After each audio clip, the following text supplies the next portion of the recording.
So, the first question I want to address in this webinar is, what is stress? We have this concept of stress, and it really hides, it obfuscates what's actually going on. It's kind of like saying, I'm sick. When you say I'm sick, you actually are an opening for disease to come because it'll be looking for a place to land. It's very different than naming the symptoms. I have a sore throat.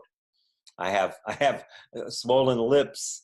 I have some kind of rash on my lips. I have cancer. Whatever those things are, that's being specific. And it's the same thing with this word we call stress. I'm so stressed. How many people have you heard, or have you heard yourself saying, I'm so stressed, I'm so stressed?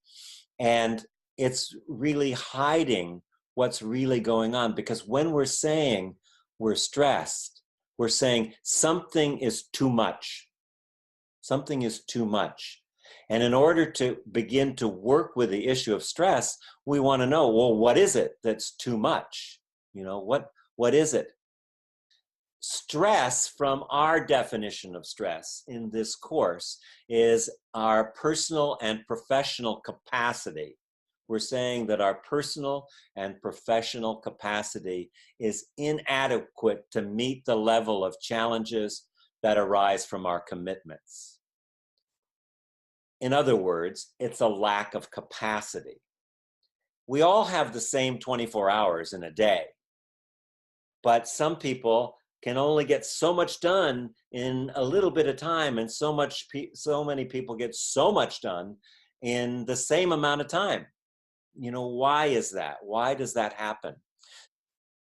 Stress is really about capacity, and capacity is about our too muchness, too much to do, too much information, too many emails, too much pain, too much suffering. I'm moving too fast. It's too complex. I have too many commitments. It's too complicated. So when we're talking about this issue, we have to begin to look at our capacity.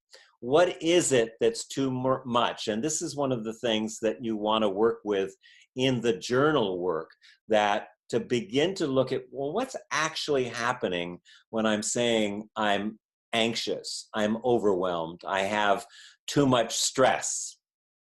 What is it that I feel in my body? What are the emotions that I'm experiencing? What are the thoughts that I'm having? And to just become more present. The reason we work a lot with mindfulness and meditation is to become more present, so we can create a larger field, a larger capacity to be in the world.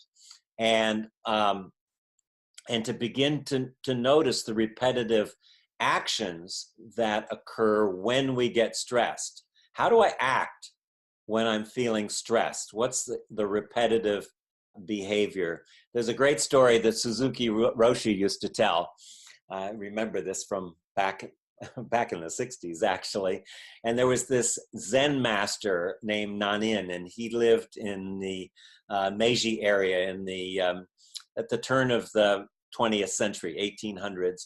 And he was visited by this university professor who wanted to know about Zen.